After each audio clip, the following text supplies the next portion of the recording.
My name is Dr. Ethan Rowe. I am 47 years old and I am, or at least was, a respected cardiothoracic surgeon in Chicago, Illinois. For more than 2 decades, I have lived inside operating rooms with the human heart literally in my hands. I have resuscitated patients who were seconds away from death. I have operated in emergencies with adrenaline at its limit. I have been called a hero. But heroes do not believe in heaven. Heroes do not pray. Heroes act. I never believed in God.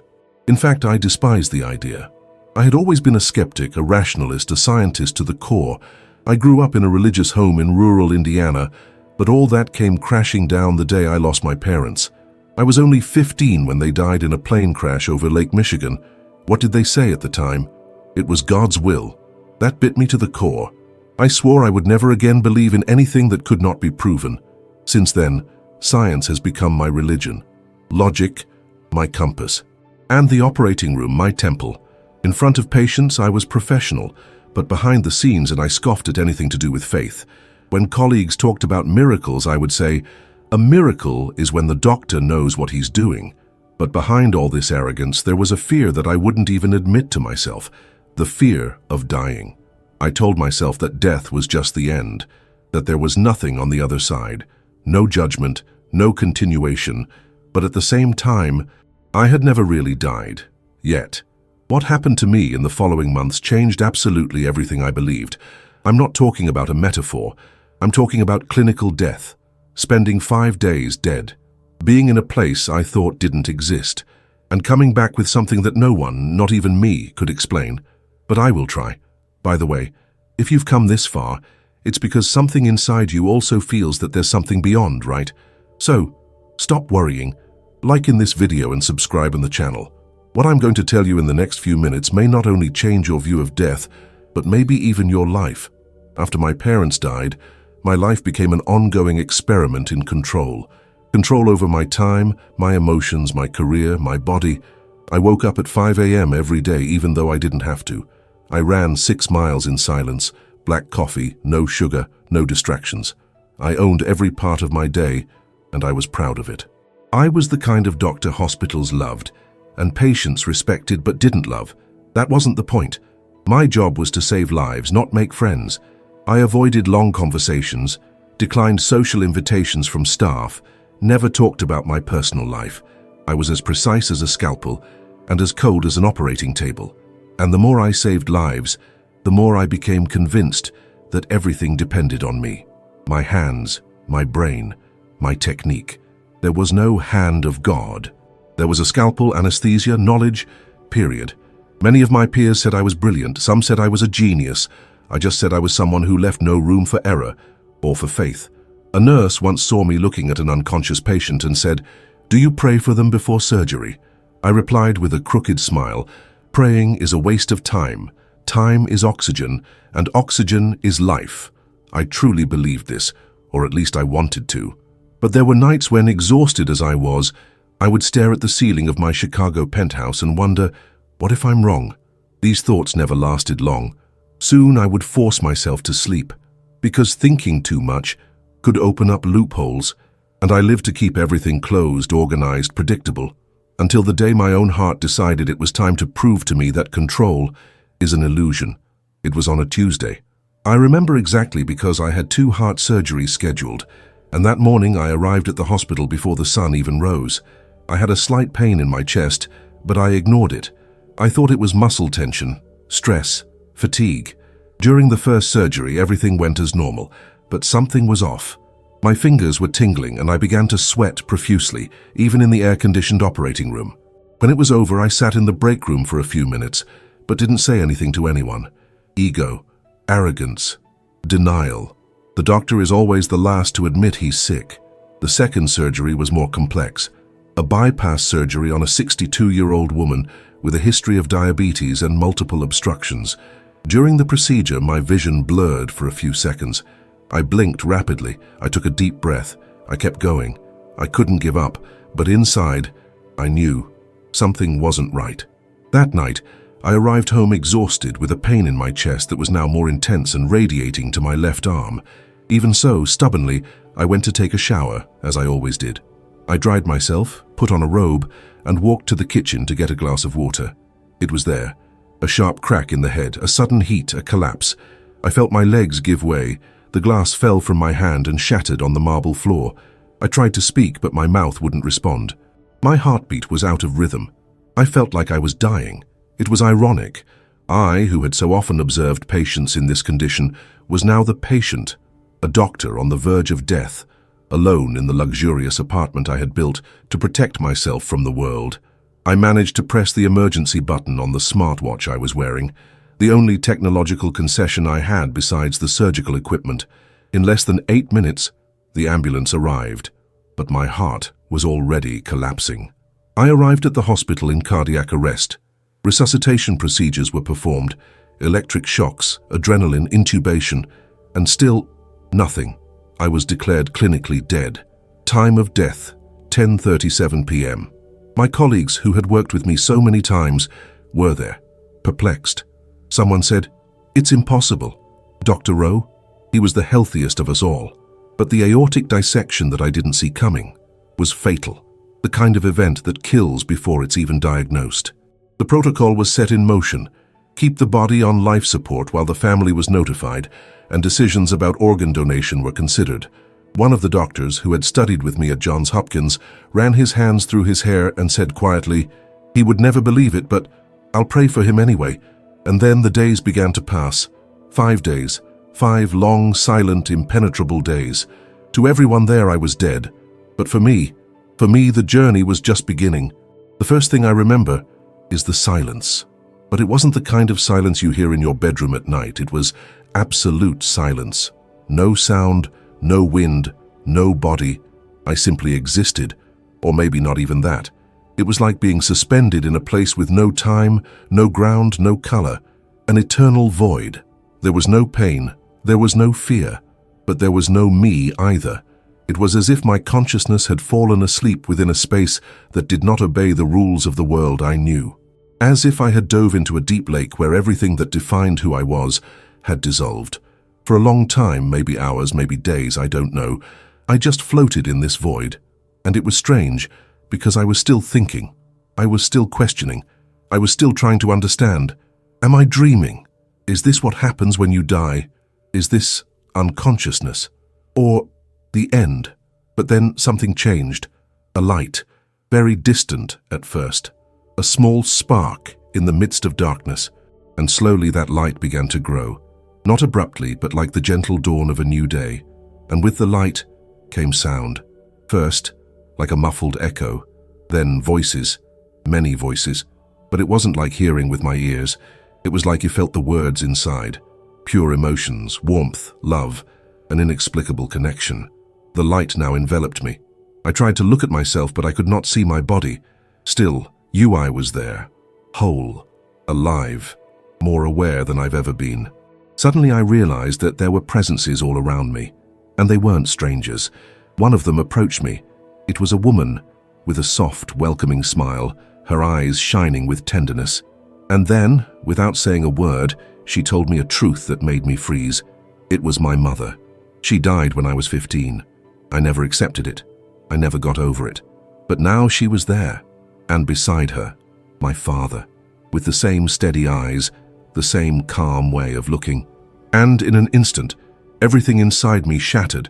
As if a veil had been torn away, I began to feel everything. All the emotions I had spent my life ignoring, the pain of loss, the guilt, the anger, the buried love. They came flooding back all at once. They didn't speak with words, but they told me everything.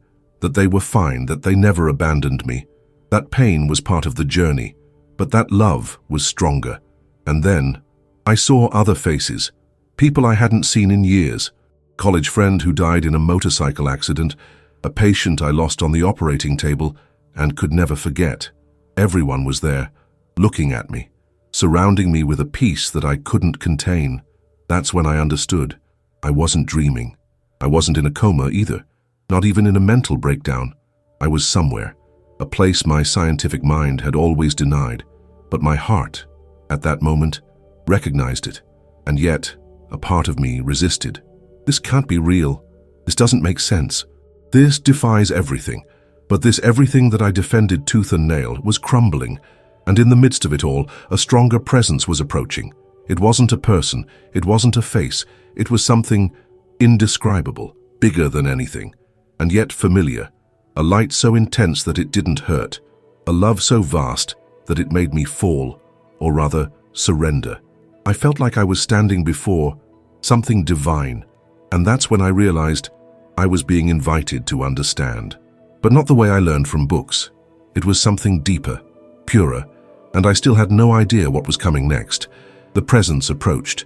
It didn't walk, it didn't talk, it didn't have a face, but I knew it was there, as if existence itself had consciousness, and it was now standing before me. There was no judgment, there was no fear, but there was truth. Everything around me began to change. The light expanded and transformed into a field, a vast field, with grass that shone faintly and a sky so deep it seemed to breathe with me. And in the center of this place, a river, a calm, crystal clear, endless river. There, I felt whole, as if every cell of my soul had been washed clean, as if everything I thought I knew and was just a part of something much bigger. I began to see more figures coming toward me, people I had loved and lost, people I barely remembered, but who now made sense. A high school teacher, a terminally ill cancer patient who thanked me before he died, a nurse who had passed away years ago and who taught me more about compassion than any medical school class could. They all looked at me with a kind of love I had never known on earth. And then, something happened. Without words, the presence showed me my life. As if it were a movie, I watched myself, a child, a teenager, a doctor in training, a respected surgeon. But not just the moments, I relived the emotions, my own and those of the people around me. I saw the pain in a patient's eyes when I coldly told her there was nothing more to be done. I saw my ex-partner's sadness as I ignored her night after night. I saw my own arrogance making decisions without listening to anyone. And I cried. I cried in a way I had never cried before. There was no defense. The truth was transparent, and it was necessary. But in the midst of all this, I also saw the small acts of kindness. The hand I held when no one else wanted to, the look I offered even without understanding the other person's pain, the moment when, without knowing it, I was a light for someone. The presence let me feel all of this, and in the end, she said something to me. Not with words, Pan, but straight to the heart. "You're not done yet." It was like a calling. At that moment, I understood that I would have the chance to go back, to change, to live, with more truth. I don't know if you believe in heaven or God or something else, but I've been there and I can tell you, it's more real than anything I've ever touched in an operating room. And if you feel like you've been through something inexplicable, if you've ever had a moment that defied logic, tell me here in the comments. It may be small, it may seem strange, but maybe, just maybe, you've touched the other side too, and your story might help someone else who's still struggling. Because now I know the other side exists, and it's closer than we think. There was no sound, but suddenly everything spoke to me. The wind that didn't blow, the light that didn't burn, the field that didn't move, but seemed to wrap itself around me with invisible arms. It was as if the universe itself was breathing with me. And then she came. A voice. It wasn't a voice like the one we used to hear. It was something that vibrated inside me. A sound that couldn't be heard with the ears, but that filled every part of my consciousness with love and authority at the same time. It was as if God were there, but not a punitive God, nor the one of doctrines. It was something infinitely greater, inexplicably simpler, a presence that knew me better than I knew myself. And that's where it started. Not a conversation, but an experience of absolute truth. Do you remember who you were before you believed you needed to control everything? That was the first question. It echoed inside me like a silent explosion. And suddenly, I saw myself, 7 years old, running around in my parents' backyard, laughing, with a scraped knee and a free soul. I remembered that boy, his innocence, his purity, his natural faith in things. But time passed. The pain came. The death of my parents destroyed me, and I rebuilt myself like a fortress, made of reason, skepticism, and fear. You lived in fear of feeling, afraid of not being in control, and you forgot that control was never yours. That sentence broke my soul, because it was true. My whole life has been an escape from pain, escape from absence, escape from myself. I thought I was strong, but he was just a broken man hiding behind a white coat. At that moment, I fell to my knees, or at least I felt like I was kneeling before that presence, and I cried.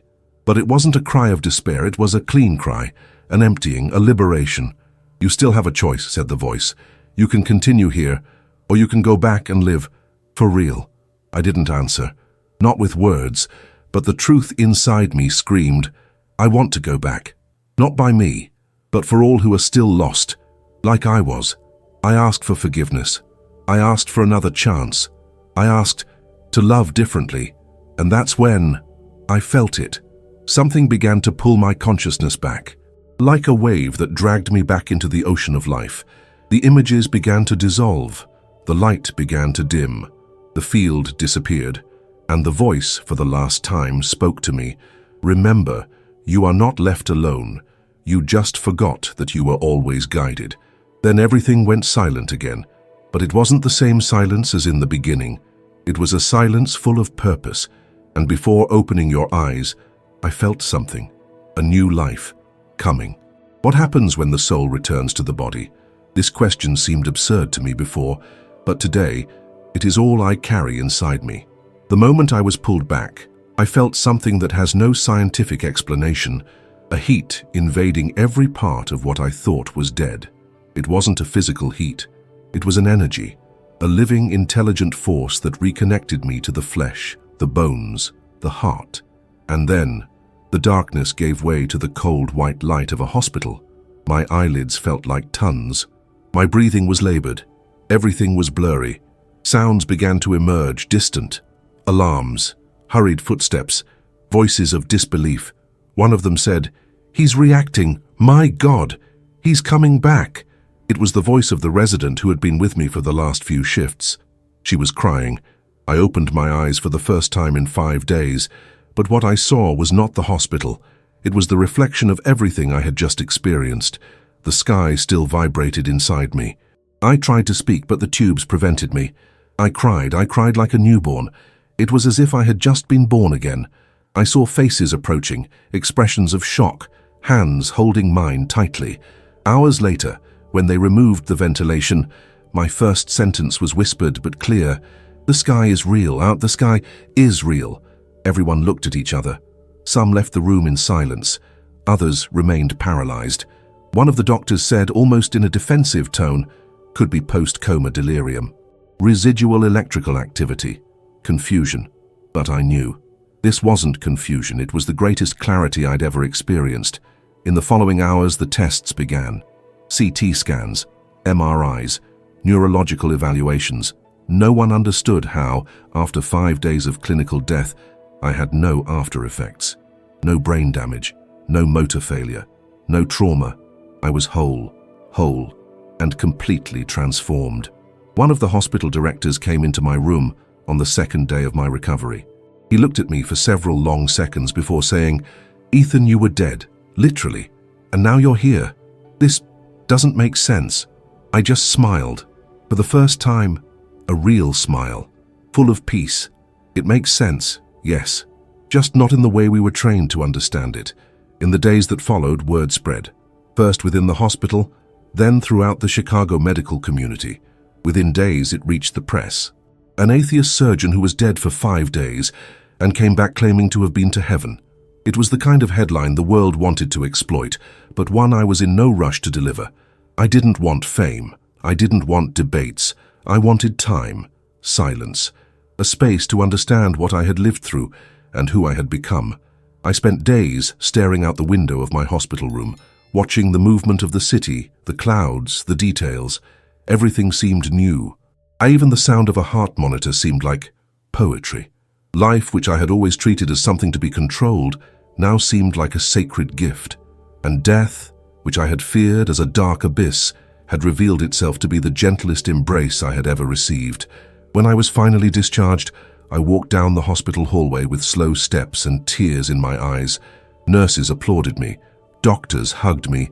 Even the most skepticalist looked shaken. And me. I only thought of one thing. How will I tell the world what I saw and without the world thinking I'm crazy? Coming back to life was one thing. Coming back to the world was something else entirely. The first few days out of the hospital, I felt like a stranger in my own skin. The sounds of the city seemed too loud. People's faces seemed too empty.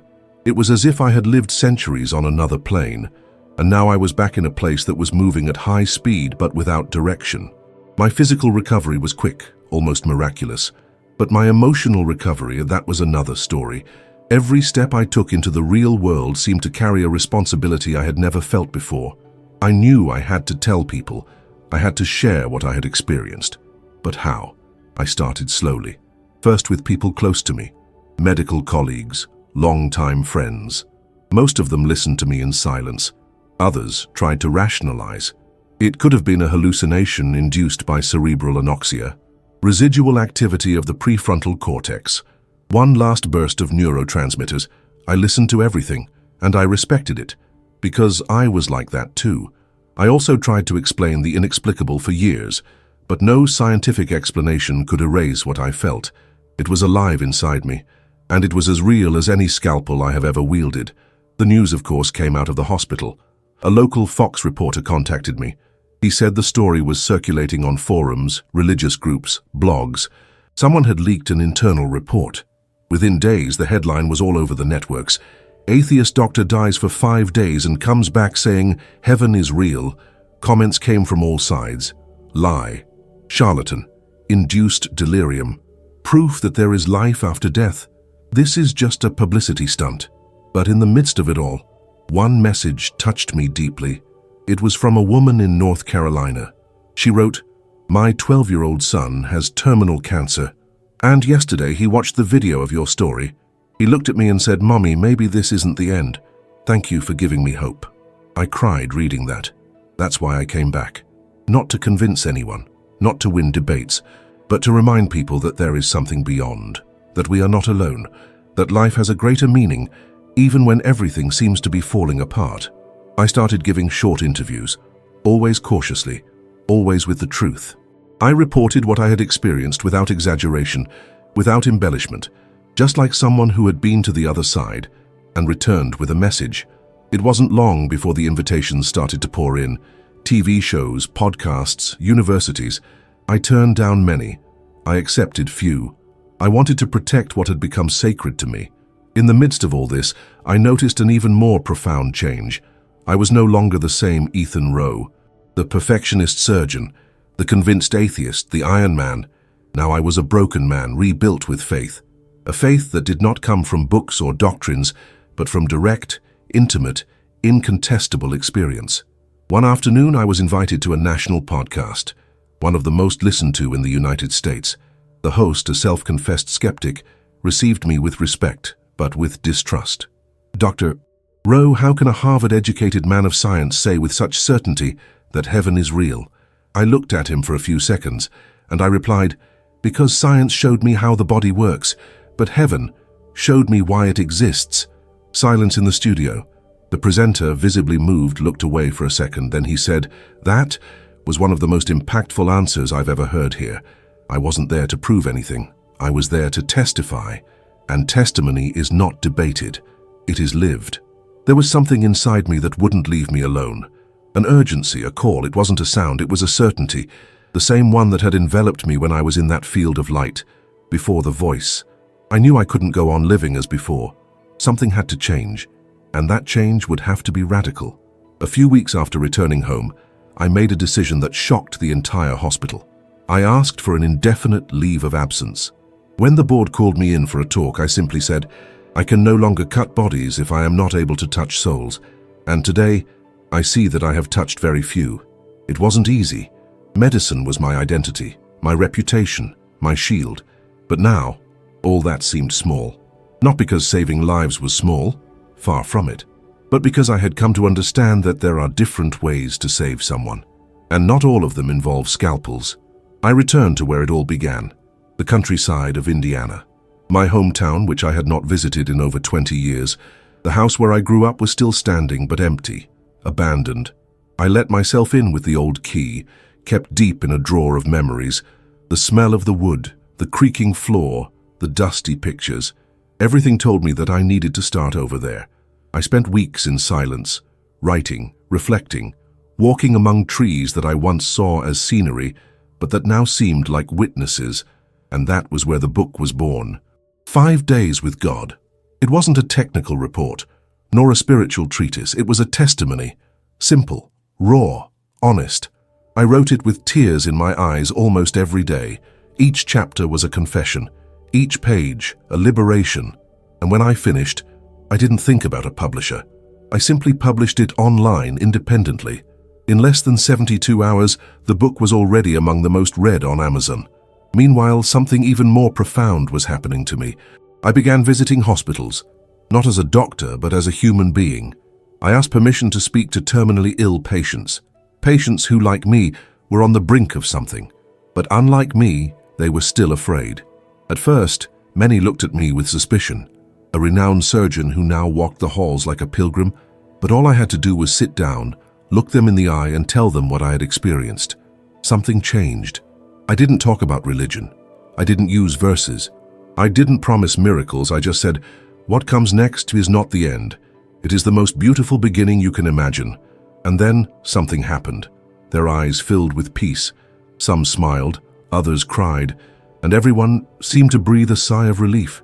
I started getting calls from more hospitals. I was invited to speak to palliative care teams. I gave talks to support groups for patients with chronic illnesses. But what stood out to me most were the one-on-one moments, the shared silence, the touch of hands, the final hug. One day a woman said to me, "Dr. Rowe, you gave me the courage to die in peace." I smiled sweetly.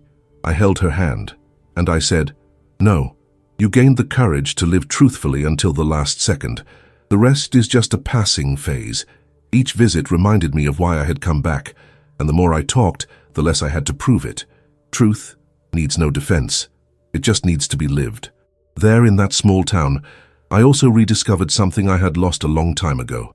Inner silence, gratitude for the details, the taste of hot coffee, the smell of wet earth, the beauty of a leisurely sunset. Life has become sacred again, and for the first time in many years I felt free.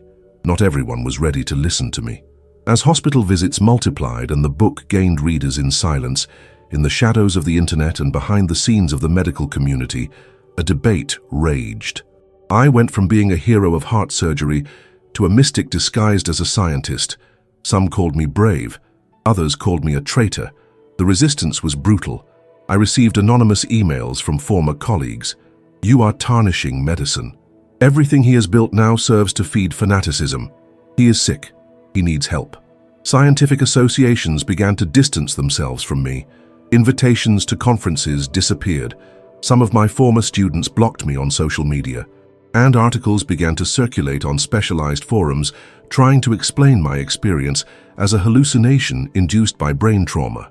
They called it awakening syndrome, memory distortion, or a defense mechanism. I read every word, and I didn't respond to any of them because I understood. The truth is uncomfortable, especially when it touches on something that science cannot yet measure. But at the same time, something surprising was happening. While some of the elite rejected me, ordinary people embraced me. Emails started pouring in, from nurses, therapists, hospital chaplains, mothers, fathers, college students. Handwritten letters, videos recorded in shaky voices, testimonials from people who said, "I experienced something similar. I thought it was crazy, but now I feel less alone." You put into words what I could never explain. Then an unexpected invitation arrived. One of the most influential podcasts in the United States, focused on science, skepticism, and culture, wanted to interview me. The host was famous for deconstructing beliefs and challenging any idea that wasn't supported by solid evidence. I accepted, not out of vanity, but because I knew I needed to speak where I would be most challenged. The studio was modern and icy. The presenter was polite but direct. He began with a tone of sharp skepticism. "Dr. Rowe, let's get straight to the point. How do you expect scientists, doctors, and rationalists to accept your report as anything other than a neurological experiment?" I took a deep breath. I looked into his eyes and I replied, "I don't expect you to accept it. I'm not here to convince. I'm here to share what I've experienced. What I've seen, felt, and understood has changed my life. If it resonates with someone, great. If it doesn't, that's okay. I've been on that side of the table too, and I was too arrogant to listen. Silence. He changed his posture. He relaxed his shoulders. And he asked, "Do you think you've lost credibility?" Maybe, for some. But I gained something much more valuable. I gained the peace of someone who finally has nothing left to prove. The conversation lasted almost 2 hours. And at the end, the presenter, who never spoke about his personal life, said that he had recently lost his father. His last sentence was, "I don't know if I believe everything you said, but today, I'm going to sleep with less fear." The episode went viral. Millions of views in just a few days. Heated discussions, yes, but also a sea of people saying, "I needed to hear this." The division was evident. On one side, those who demanded proof. On the other, those who felt the truth in what was said. And me? I stayed in the middle, not trying to please either of them, just following what the voice taught me. You weren't left alone. You just forgot that you were always guided. This reminder echoed within me with every criticism, every hug, every tear I wiped in the hospital corridors.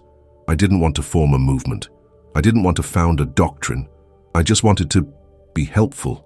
And for the first time, being human was enough. There was a part of me that still wasn't healed. As much as I had found peace, lived the impossible, comforted strangers, and touched hundreds of lives, there was a locked door, one that I had avoided opening since I was 15. That's where it all began. My rebellion, my denial of God, the transformation of a sensitive teenager into a man of steel, the accident. The plane my parents were on crashed in a remote area near Lake Michigan. A short, routine flight, clear weather. No satisfactory technical explanation, just a tragedy. For more than 30 years, I avoided that place. I never visited the memorial. I never wanted to see the wreckage. I never accepted the family's invitation to the annual memorials. It hurt me in a way I preferred not to face. But now, I knew I had to go back. It was on a gray morning that I drove there, alone, without telling anyone, just with the book on the passenger seat and my heart racing in my chest. The place was quiet. There was a small wooden fence and a bronze plaque with the names of the victims, withered flowers, a stone bench facing the horizon. I sat there. I stared into space. I closed my eyes. I breathed. And then the memories came flooding back. The day of the news, the funeral, the suitcases that were never opened, the anger that grew inside me like poison, the boy who cursed the sky because he thought it had taken everything away. And on that bench, 32 years later, I finally cried for my parents, not as a man, not as a doctor, but as that boy who was left behind. I didn't say anything. I didn't ask for signs. I didn't pray long prayers. I just allowed myself to feel. And it was in the midst of this silence, with my face covered in tears, that I felt a gentle breeze passing by me, a light warmth on the back of my neck, a smell, familiar, like the mixture of lavender and fresh coffee. Exactly the smell my mother gave off when she hugged me. I opened my eyes. A blue butterfly, alive, intense, impossible in that cold climate, landed on my hand. He stayed there for several seconds. He moved his wings slowly. He looked at me with the calm of someone who is in no hurry, and then it flew. I followed her with my eyes until she disappeared into the gray sky. At that moment, something inside me closed gently, not like someone locking up, but like someone ending a cycle. The pain was still there, but now, Mammon, it didn't define me. I stood up. I walked over to the plaque. I touched my parents' names, and I whispered, "Thank you, I'm fine now, and I know you are too." I left a copy of my book there at the foot of the memorial. I wrote on the back cover, "Absence is not the end. Love is eternal." As I walked back to the car, I felt lighter than ever, like every cell in my body had been washed clean, like I was finally whole. That night when I got home, I didn't want to watch anything. I didn't want to talk to anyone. I just sat on the porch and looked at the sky. For the first time, without questioning, without doubting, I just felt it. And that's when I realized I didn't need proof anymore. I didn't need logic anymore. Because now I remembered, faith does not live in answers. Faith lives in surrender. Today I wake up early, as always, but not to operate, not to run 6 miles, not to follow a rigid routine. I wake up to be where I have learned most about life, next to the person who is about to leave it. Palliative care hospitals are places where time slows down, where words matter less than looks, where touch is worth more than any diagnosis. That's where I spend my days now, not with a scalpel in my hands, but with attentive ears, full presence, open heart. The first time I entered one of these units after everything I had experienced, I felt something I had never felt in any surgery: humility, the kind that is profound. That comes from the certainty that you are not there to control anything, just to accompany someone to the final frontier and remind them that they will not cross it alone. I sit, I listen. Sometimes I tell a piece of my story, not to convince but to offer a little peace, and when their eyes fill with fear, I say something simple: I've been there, and you don't need to be afraid.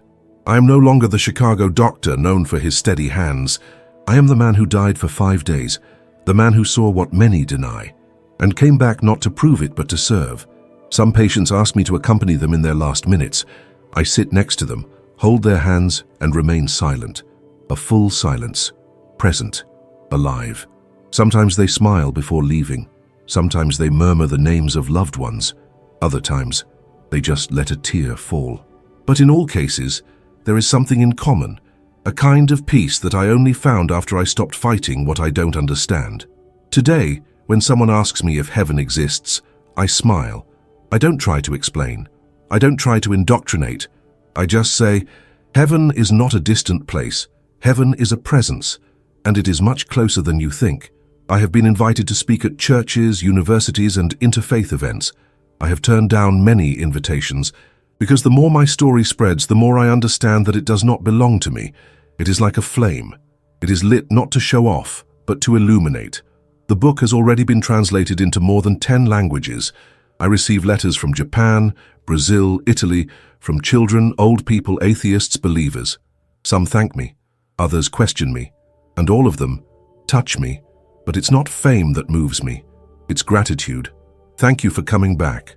Gratitude for having fallen. Gratitude for having been broken, because only then could I be rebuilt with something I previously lacked: meaning. The other day, a young doctor asked me if I could go back in time, I would prefer not to have experienced death. If I would prefer to continue being the brilliant, respected, feared Ethan. I thought for a moment and answered that Ethan was alive, but he didn't know what it was to live. Today I know. And if you've come this far listening to my story, perhaps you feel something similar inside you. A restlessness, a calling, a silent whisper saying, there's more to life. And it is. Much more. Don't wait until you lose everything to find out. Don't wait to die to finally wake up. Life is short, but love is eternal. And in the end, all we take is what we give. If there is still doubt in you, that's okay. Doubt, question, but never close your heart. Because one day, you will also hear the voice, and you will understand that you were never alone. And if I may leave you with one last thing before the end of this video, it would be this. If you think it all ends here, just wait. Heaven is more real than any scalpel I've ever used, and there, everything makes sense. If this story touched you in any way, subscribe to the channel now. There's much more coming that could change the way you see life. If you've made it this far, comment, I also believe that heaven is real. This shows that you're part of this journey. Leave a like to strengthen it. And now the next video that's appearing on the screen. It could be exactly what you need to hear today.